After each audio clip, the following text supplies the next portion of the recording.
একটা মানুষ কোন লেভেলে কতটা নির্লজ্জ হলে তবে অন্যের চরিত্র নিয়ে, মানে অন্য মহিলার চরিত্র নিয়ে কাটাছাড়া করতে বসে।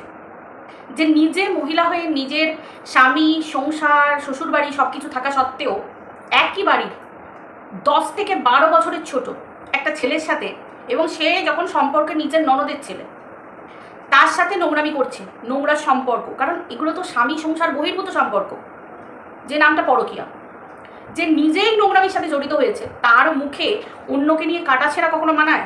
কিন্তু তারপরেও দীর্ঘ বছর ধরে কন্ট্রোভার্সির নাম করে এই নোংরা মহিলা দিনের পর দিন কাটাছেঁড়া করছে। এই যে বোতলের কথা বলছো, নিজে সোশ্যাল মিডিয়াতে একটা ভাবমূর্তি দেখিয়ে রেখে দিয়েছে যে নিজে কত ভদ্র, তার সন্তান হচ্ছে না, খুব কষ্টে আছে, খুব দুঃখে আছে, ভীষণ কষ্ট পাচ্ছে।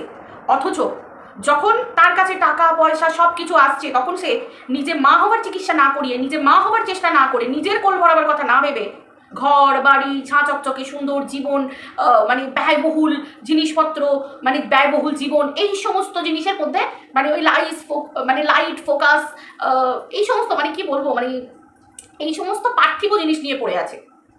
বিজনেস খুলছে, জীবনকে বাড়াচ্ছে, কিন্তু যে জীবনটা একটা মা বা একটা নারী, আমি বলছি না যে সন্তান হলেই একটা নারী পরিপূর্ণ, আমি সেটা বলছি না, কিন্তু সকল নারী সন্তান চায় তার কোলে, মা ডাকটা শুনতে চায়, চায় কি না? আজকে ফার্টিলিটি সেন্টার এদিকে ওদিকে গজিয়ে উঠেছে, সাকসেস পাক আর না পাক, প্রত্যেকটা জায়গায় মা মানে মেয়েরা যাতে, নারীরা যাতে মা ডাকটা শুনতে পারে, তার জন্য চিকিৎসা চলছে, চিকিৎসা বিদ্যা অনেক এগিয়ে গেছে। কেউ ঠাকুর দেবতা সব কিছুতে বিশ্বাস করছে কি না, সব কিছু মানে সব কিছুর মানে কি বলবো, মানুষ ভাবছে যে যেখানে বিজ্ঞানের শেষ সেখানে হয়তো আধ্যাত্মিকতা শুরু।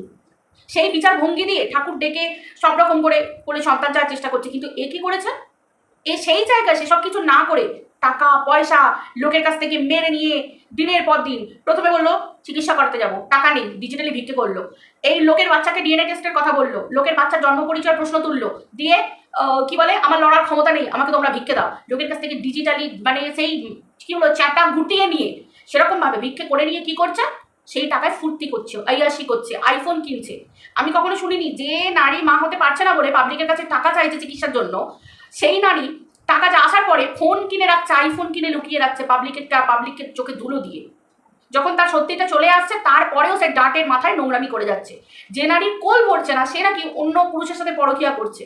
তার মানে বুঝতে পারছো, দিনের পর দিন পাবলিককে ঠকিয়েছে। না বলবো না যে কোনো পাবলিক ওর যারা ভদ্র, যারা ওর এই যে দুর্বল জায়গা, না হতে পারার জায়গা পর্যন্ত যারা জড়িয়েছিল তারা বেরিয়ে চলে আসছে। কেন না, তারা বুঝতে পারছে যে তারা দীর্ঘদিন তারা ঠকছে, এর কথা শুনে তাদেরকে ঠকাচ্ছে, দায়িত্ব নিয়ে ঠকাচ্ছে, বুঝে গেছে তারা বেরিয়ে যাচ্ছে, পরিষ্কার কথা।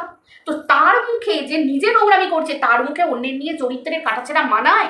বলো বন্ধুরা, মানায়? মানায় না। তো চলো বন্ধুরা, ওয়েলকাম টু বিলিস ব্লগ। আশা করি তোমরা সবাই খুব ভালো আছো, আমিও খুব ভালো আছি।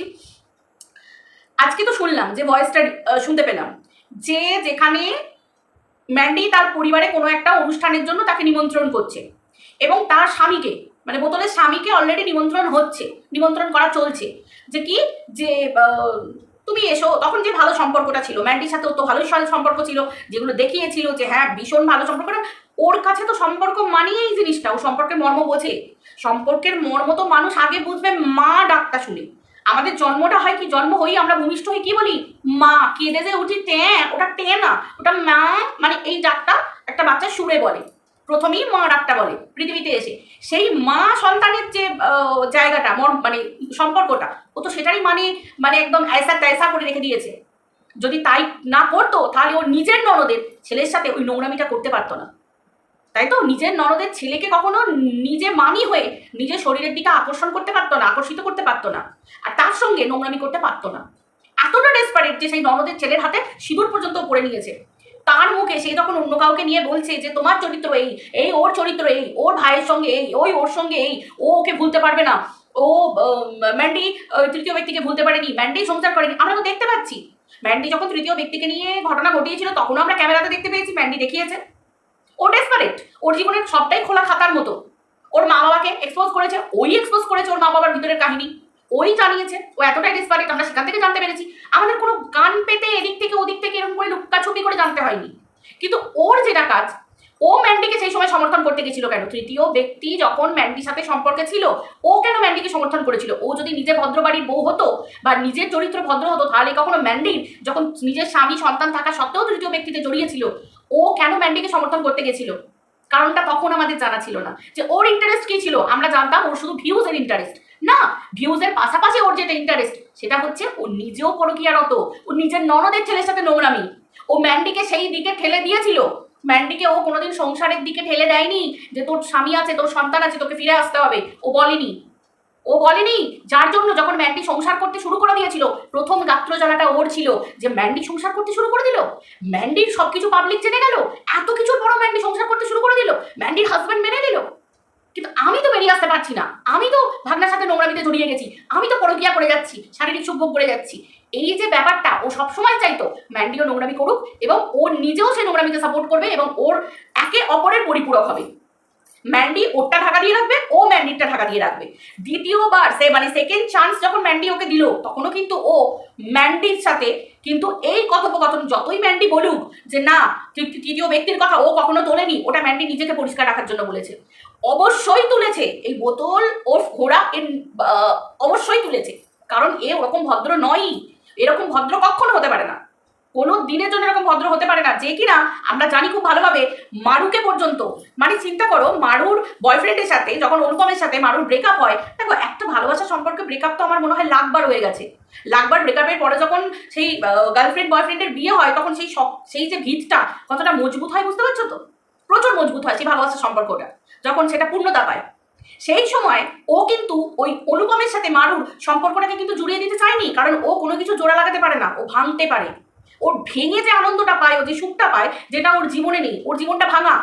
ওর জীবনটা ভাঙা বলি ও কিন্তু ও যে আনন্দটা পায় না, ও কখনো জোড়া লাগিয়ে সেই আনন্দটা পায় না, কারণ ও নিজের জীবনটাই তো ফ্রাস্ট্রেটেড, যার জন্য ও সব কিছু লোকের ভেঙে চুড়ে একসা করে দিতে পারে। ও নিজে সুখী নয়, যার জন্য কারোর সুখও দেখতে পারে না। ঠিক সেই রকম ধরনের সেই সময় কিন্তু নিজের ভাগনাকে বলেছিল যে যা না, যা যা যা ওর সাথে যা। তখন ভাগনা বলেছিল যে তুমি আমাকে কি জাতা পেয়ে গেছো, তুমি জানো না তুমি ছাড়া আমার মুখে অন্য কেউ রয়েছে না, যেটা ওই মামি গ্যারান্টি দিয়ে ভাগ্নের নামে বলেছিল। তার মানে চিন্তা করতে পারছো যে নিজে ভাগ্নে ভাতের হাঁড়ি, সেই যখন অন্য কোনো মহিলাকে তৃতীয় ব্যক্তির সাথে জুড়ে দেয়, তার মুখ থেকে শুনতে কিরকম লাগে? ও তো বলে ও নিজেকে নিজে প্রায়োরিটি দিচ্ছে, বলছে যে আমি যেরকম আছি আমি খুব ভালো আছি, আমি নিজে ভালো, খুব স্বাভাবিক ব্যাপার। আমরা এতদিন এটাই করে এসেছি যে লোকে যারা ভালো বলে ভালো সে হয়, নিজে যারা ভালো বলে ভালো সে নয়। এখন ওর কাছে এখন শুনতে হবে যে নিজে ভালো, ও নিজেকে নিজে ভালো বলবে, তাহলে ম্যান্ডিও নিজেকে ভালো বলছে। হাজার কিছু ম্যান্ডি করবে, করার পরে ম্যান্ডিও নিজেকে ভালো বলবে, এরকম আর পাঁচটা মেয়ে যদি এরকম করার পর নিজেকে ভালো বলে। কারণ যে কাজটা ও নোংরামি করবে, ওর নোংরামি কাজগুলো যখন ও অন্যের বিশ্লেষণ দিতে যাবে, তখন সে খারাপ, কিন্তু ওর নিজের বেলায় ও ভীষণ ভালো, ও দ্য কুইন, ঠিক আছে, ও দ্য পরকীয়া কুইন। কিন্তু ম্যান্ডি, ও মা ম্যান্ডি, বাবা ম্যান্ডি তো মারাত্মক ব্যাপার ঘটিয়েছে, মারাত্মক জটিল ঘটনা ঘটিয়েছে। কিন্তু ও কি ঘটিয়েছে? কিচ্ছু ঘটায়নি, শুধুমাত্র ভাগ্নের সাথে পরকীয়া করেছে, ভাগ্নের হাতে সিঁদুর পড়েছে, নিজের ননদের ভাগ্নের ছেলের হাতে সিঁদুর পড়েছে। কি বলো তোমরা, ওকে খারাপ বলছো? যারা বলো তারাই খারাপ, থোড়ি না মামি খারাপ, মামি তো আমাদের ভাগ্নে ভাতের হাঁড়ি, তাই না? চিন্তা করো তাহলে। আজকে শুনতে পাওয়া যাচ্ছে যে নিজের মুখে কি গদো চিন্তা করো, যে ওর বড় বরকে নিমন্ত্রণ করেছে ম্যান্ডি, কিন্তু ও ছোট কর্তামশাইকে নিমন্ত্রণ করেনি। বাবলি ছোট তো ভীষণ ছোট বাচ্চা তো, ওরে বাবারে দা কিউট বর, ছোট কিউট বর, আমরা শয়তান কোথাকারে। মামি ভাগ্নের সম্পর্ককে কতটা নোংরা করেছে বুঝতে পারছো? শুধুমাত্র এই যে মামি, শুধু মামি শেয়ানা, ভাগ্নে শেয়ানা নয়, ভাগ্নেটা কম নোংরা বলো তো? ভাগ্নে কতটা নোংরা হলে তবে মামির দিকে ওরকম কোনো নজর দিতে পারে? ভাই, যে মা সন্তানের সম্পর্ক যেখানে, তার মানে বুঝতে পারছো কতটা বিষাক্ত। দিনের পর দিন উজ্জ্বল কণিকাদের পরিবারটাকে শেষ করে দিয়েছে, ছাড়খাড় করে দিয়েছে। যে নিজে অন্য বাচ্চার জন্মের পরিচয় নিয়ে যেখানে কোয়েশ্চেন মার্ক তোলে, যে নিজে অন্য বাচ্চাদের নিজের কোল খালি থাকার পরে অন্যের বাচ্চাদেরকে মৃত্যুর অভিশাপ দেয়, তার কাছ থেকে তোমরা কি আশা করতে পারো? আর এখনো আশা করছো যে ওর কিছু মনে হবে? কি মনে হবে? ওর কাছে টাকা ম্যাটার করে, ওর কাছে আর কিছু ম্যাটার করে না। আর ওর বাড়িটা, ও যে লোকের হাজব্যান্ডকে বলে যে মেরুদণ্ড নেই, এই নেই ওই নেই, ও তো নিজেকে ওর হাজব্যান্ডকে ভেড়া বানিয়ে দিয়েছে সোশ্যাল মিডিয়াতে, যে 10 ঘন্টা দাঁড়িয়ে থেকে যে টাকা রোজগার করে আনে, জল গরম হয় না, তাই জন্য ঘরের বউকে নোংরামি করতে হয়। বুঝতে পেরেছো? নোংরামি করতে হয়। এমনকি এটাও প্রমাণ করে দিয়েছে যে আমাদের ভেড়াদাদার গাছের তেজপাতা, যে গাছে তেজপাতা গাছ লাগানো আছে ঘরে, সেটা শুকনো তেজপাতা গাছ, ওর কাঁচা তেজপাতা গাছ লাগে, সেটা প্রমাণ করে দিয়েছে। যার জন্য ওর নতুন কাঁচা তেজপাতা গাছ লাগিয়েছে রান্নার টেস্টের জন্য। ওর ওই শুকনো তেজপাতার টেস্ট ভালো লাগে না, ওর কাঁচা তেজপাতা লাগে। তার মানে বুঝতে পারছো কতটা ভয়ঙ্কর, কতটা বিষাক্ত। তো ওর কাছ থেকে তোমরা আশা করছো যে ওর কাছ থেকে ভদ্রতা, ওর কাছ থেকে শিকার, ওর কাছ থেকে অন্য কিছু? কিচ্ছু না, কিচ্ছু না, কিচ্ছু না। ঠিক আছে? আর রইল পরে ঘরের ভেড়া তো সব জানে, সব কিছু জানে, জানে মানে সমস্তটা জানে, জানার পরেও চুপ থাকে। তার মানে টাকা। তাহলে যার ঘরের লোক, আমরা যদি কোনো ভুল কাজ করি, গার্জেন, মা বাবা, বিবাহিত হলে শ্বশুর শাশুড়ি, পরিবার, স্বামী, এরা সব কিছুতে বাদ থাকবে। তাহলে যেখানে তার স্বামী তাকে বাদ থাকছে না, যে নিজে আলাদা হয়ে আছে, শ্বশুর বাড়ির নিচে তলায় আলাদা হয়ে আছে নিজের স্বামীকে নিয়ে, সেখানে সে তাকে যখন ভেড়া বানিয়ে রেখে দিয়েছে, সেখানে কার কাছ থেকে আশা করো যে কেউ অবজেকশন জানাবে এবং কেউ ওকে ওর সামনে কেউ প্রতিবাদের প্রশ্ন তুলে সামনে গিয়ে ঝান্ডা নিয়ে প্রতিবাদ করবে? কিচ্ছু না, কিচ্ছু না, কেউ না। এরা সব কটা সমান, বুঝতে পেরেছো? এর বউ এরকম ভাবে খায় নোংরামি করে, এর বউ এরকম করে, নাহলে কোন স্বামী বউকে নিয়ে চুটিয়ে বোতল খেতে বসে? কোন স্বামী বলতে পারো? কোন ভদ্র বাড়ির স্বামী তোমরা আমাকে বলো না। সেই রকম ধরনের দিনের পর দিন অন্যকে প্রশ্ন করে গেছে, নিজের বেলায় যখন যা কিছু ফাঁস হয়েছে তখনও কোনো দিন ক্লারিফিকেশন দিতে পারেনি, কোনোদিনই দিতে পারেনি ক্লারিফিকেশন। ও যে প্রশ্ন ওকে করা হয়েছে, ও সেই প্রশ্নের উত্তর কোনো দিনও দিতে পারেনি, ওকে ঘুরিয়ে অন্যের পিন্ডি চটকাতে বসতে হয়েছে। এর থেকে বড় অধঃপতন হয় কোনো মানুষের জীবনে হতে পারে বা কোনো নারীর জীবনে হতে পারে?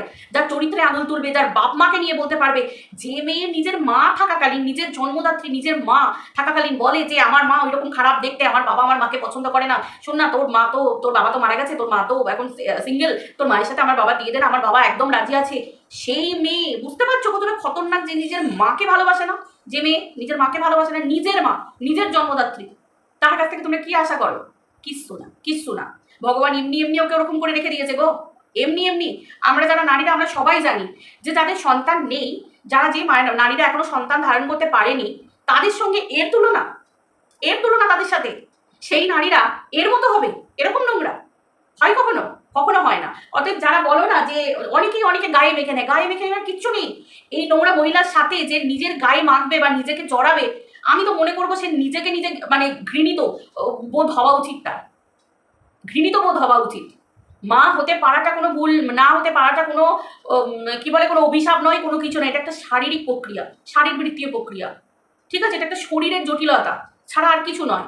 কিন্তু তারপরেও, সব কিছুর পরেও, চিকিৎসা শাস্ত্রের পরেও কি থাকে, বিজ্ঞানের পরেও কি থাকে, আধ্যাত্মিকতা থাকে। মায়েরা কি করে, বিভিন্ন রকম ঠাকুরের মানত করে, ঠাকুরের কাছে মানত করে, ঠাকুরের দৌড় ধরে পড়ে থাকে, এই পুজো ওই উপোস সব কিছু। কিন্তু এর ক্ষেত্রে কি দেখা গেছে, যে যেখানে দেখা হওয়ার পরে মা দক্ষিণেশ্বরী মাকে গিফট হিসেবে দিয়েছে মায়ের মূর্তি, সে মূর্তিকে পর্যন্ত পাচার করে দিয়েছে, ঘরে রাখেনি। পুজো করতে হলে খাবার খেয়ে, যে সকালবেলা ভোর 7টা হলে, সকাল 7টা বাজলে যে ভাত না খেয়ে কোনোদিনও একটা মেয়ে থাকে না, তার কাছ থেকে কি আশা করবে ঠাকুর পুজো? জন্মাষ্টমীর দিনে যার বাড়ির গোপাল, যার কোলে সন্তান নেই, তার জন্মাষ্টমীর দিনে তার হাত থেকে একটা তুলসী পাতা, এক গ্লাস জল পায় না, কি আশা করবে তোমরা তার কাছ থেকে? সে যখন অন্যের মাকে নিয়ে বলে যে অন্যের সন্তানকে নিয়ে বলে যে ওই মহিলা কোনো পুরুষের সাথে সম্পর্ক করে সন্তানের জন্ম দিয়েছে, কোনো বাচ্চাকে দেখে বলে তোর ডিএনএ টেস্ট করা উচিত, তার কাছ থেকে তোমরা কি আশা করবে? কিচ্ছু আশা করা যায় না। অতএব ভগবান ছাড়া, সময় ছাড়া এর জবাব কিছু একটা করে জবাব দিচ্ছে। মাথা উঁচু করে চলছিল, পাবলিকের কাছে মাথা উঁচু করে, ওর না আছে চরিত্র, না আছে একটা নারীর চরিত্রে সাফাই দিয়ে নিজে একটা রুখে দাঁড়িয়ে প্রতিবাদ করার ক্ষমতা। মেরুদণ্ড ওর ভেঙে গেছে, ওর মেরুদণ্ড গুঁড়িয়ে গেছে, ঠিক আছে? ওর মা বাপের চরিত্র বদনাম হয়ে গেছে, সেখানে ওর বলার কোনো ক্ষমতা নেই। ও নিজে মা বাপের নামের কলঙ্ক, বুঝতে পেরেছো? ও নারী নামের কলঙ্ক, মা নামের কলঙ্ক, ও প্রতিটা সম্পর্কের কলঙ্ক, বুঝতে পেরেছো? এর থেকে বড় অভিশাপ জীবনে একটা মেয়ের আর কিচ্ছু হতে পারে না। ও একটা অভিশপ্ত নারী, বুঝতে পেরেছো? ও এর থেকে বড় অভিশাপ তো আমার তো মনে হয় না। ওই তুই মরে যা, তুই শেষ হয়ে যা, এই সমস্ত অভিশাপের থেকে এগুলো হচ্ছে ভগবানের দেওয়া চরম অভিশাপ, বুঝতে পেরেছো? তো চলো বন্ধুরা, ভিডিওটা এই পর্যন্তই রাখছি, আবার দেখা হচ্ছে পরের ভিডিওতে। সবাই ভালো থেকো, টাটা।